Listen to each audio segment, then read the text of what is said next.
So here I am spatter printing. I'm using a jelly plate, which is like a gelatin plate, and acrylic paints, just craft store acrylic paints. And since I'm doing a 4th of July theme, I'm using red, white, and blue with a little bit of gold. So the first thing I do is I put a little white paint on my jelly plate, and with a brayer I roll it out. You can use a paintbrush, or you can even use your fingers if you don't mind getting them dirty. That'll create a different texture as well. The brayer creates a almost even texture. And then I just roll my brayer on a piece of scrap paper to clean it off, and I usually wind up using the scrap paper in collage. So then the spatter paint is just simply using a brush and some liquid paint and spattering it. You can use a toothbrush and kind of scrub your finger across the side of it.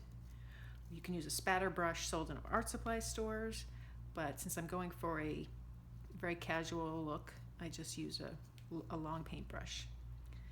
And I'm trying to make sure that there's paint in every quadrant, every spatter in every quadrant. Since these acrylic paints are very liquidy, they take a longer time to dry, but they have a lot of color and they dry matte, which is nice, and I can then draw on top of them with colored pencils or add additional layers of acrylic paint, or even use marker and ink.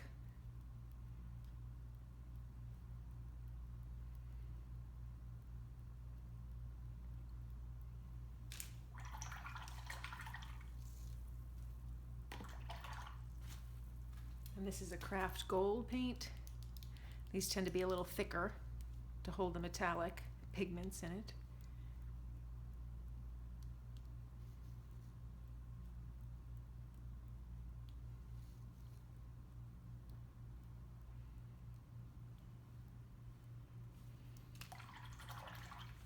Then I just take a piece of computer paper. You can use cardstock as well. And I hold it down, and I'm not trying to absorb all the paint that's on the jelly plate, so I just do a light brushing across the paper. And when I pull it off, I get my spatter paint. And then you can either put more paint on it as it is, or I use a piece of Deli-paper, and I'll roll this across to pick up what's left of the pigments. And what's nice about Deli-paper for collage is that the areas that don't have pigment kind of come almost transparent, more translucent than transparent, but when you cut up the paper, you'll have all these splotches that you can use, or whatever design you put onto your jelly plate.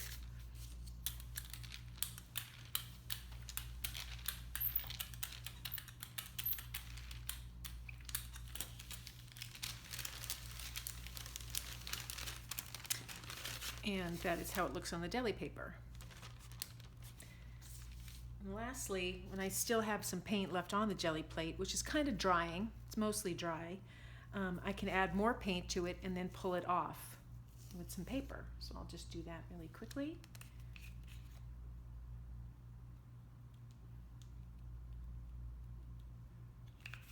I like to use a bunch of colors or different shades of the same color. Comes a little variation, and when they mix together they form even more colors. So instead of putting on the 2 colors, I'll get some variation of it.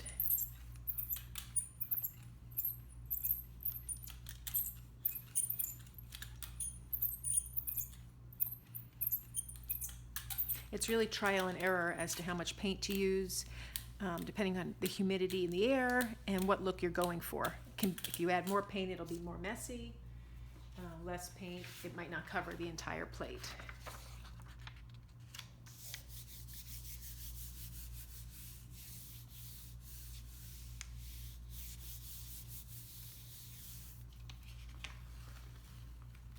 And so that's the piece with whatever was left over from our first pull, and then with the additional reds that we put on.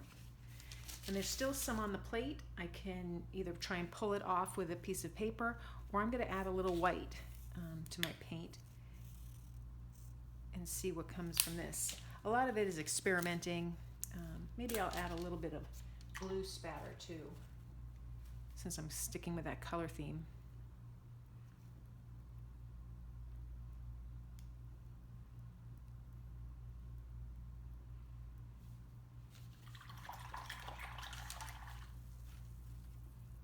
And maybe a little bit of gold.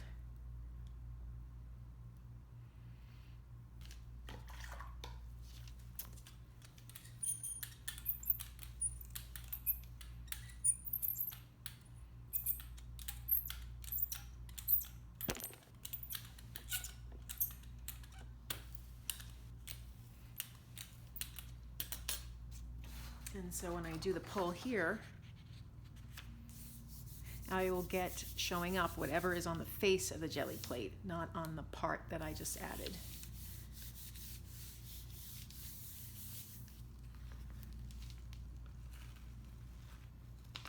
And so that's kind of neat. A little bit of gold showing up, but the blue and the white and the red, I really like that look. And then I'll take that deli paper and see what I can get, if I can pick up anything left.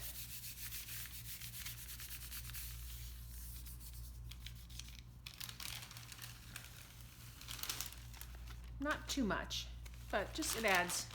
You keep using this and you'll add to it and it'll get nice and full. So that's spatter printing with a jelly plate.